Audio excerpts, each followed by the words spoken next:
ಇನ್ನು ತೆಲುಗಿನ ಖ್ಯಾತ ನಟ ಸ್ಟೈಲಿಶ್ ಸ್ಟಾರ್ ಅಲ್ಲು ಅರ್ಜುನ್ ವಿರುದ್ಧದ ಪ್ರಕರಣ ಈಗ ಕೋರ್ಟ್ಗೂ ಬಂದು ತಲುಪಿರುವಂಥದ್ದು. ಅವರ ಅರ್ಜಿ ವಿಚಾರಣೆಯನ್ನು ಜನವರಿ 3ನೇ ತಾರೀಕು ಕೋರ್ಟ್ ಮುಂದೂಡಿದೆ.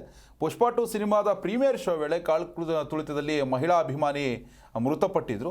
ಈ ಪ್ರಕರಣಕ್ಕೆ ಸಂಬಂಧಪಟ್ಟಂತೆ ಜಾಮೀನು ಅರ್ಜಿ ವಿಚಾರಣೆಯನ್ನು ಜನವರಿ 3ಕ್ಕೆ ಕೋರ್ಟ್ ಮುಂದೂಡಿದೆ. ಹೈದರಾಬಾದ್ ನಗರದ ಸಂಧ್ಯಾ ಥಿಯೇಟರ್ನಲ್ಲಿ ಸಂಭವಿಸಿದಂಥ ಕಾಲ್ ತುಳಿತದಲ್ಲಿ 35 ವರ್ಷದ ರೇವತಿ ಎಂಬ ಮಹಿಳೆ ಮೃತಪಟ್ಟಿದ್ದರು. ಈ ಪ್ರಕರಣದಲ್ಲಿ ಅಲ್ಲು ಅರ್ಜುನ್ ಕೂಡ ಅರೆಸ್ಟ್ ಆಗಿದ್ದರು. ಮಧ್ಯಂತರ ಜಾಮೀನು ಕೂಡ ಅವರಿಗೆ ಸಿಕ್ಕಿತ್ತು.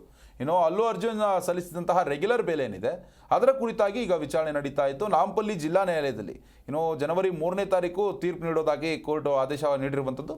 ಅಲ್ಲುವರ ಲೀಗಲ್ ಟೀಮ್ ತಮ್ಮ ಕಕ್ಷಿದಾರನಿಗೆ ನಿಯಮಿತ ಜಾಮೀನು ಕೋರಿ ಕೋರ್ಟ್ನಲ್ಲಿ ವಾದವನ್ನು ಕೂಡ ಮಂಡಿಸಿರುವಂಥದ್ದು. ಈಗಾಗಲೇ ಅಲ್ಲು ಅರವಿಂದ್ ಕುಟುಂಬಸ್ಥರು 2 ಕೋಟಿ ರೂಪಾಯಿ ಪರಿಹಾರವನ್ನು ಕೂಡ ಮೃತ ಅಭಿಮಾನಿ ಮನೆಗೆ ಘೋಷಣೆಯನ್ನು ಮಾಡಿದ್ದಾರೆ.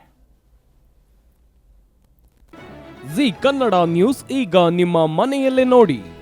ಎಲ್ಲ ಕೇಬಲ್ಗಳಲ್ಲಿ ಈಗ ಲಭ್ಯ.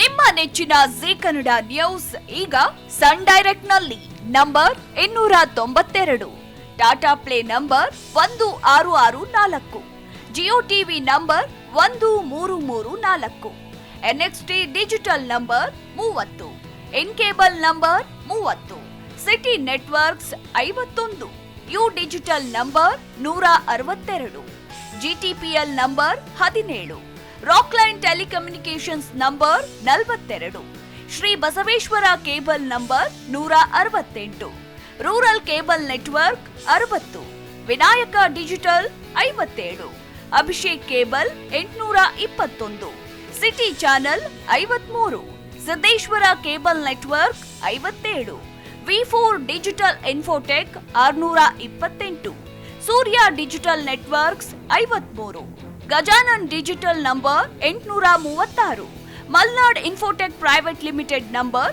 56, metrocast number 830, victory digital number 167ರಲ್ಲಿ ನೋಡಿ ಆನಂದಿಸಿ.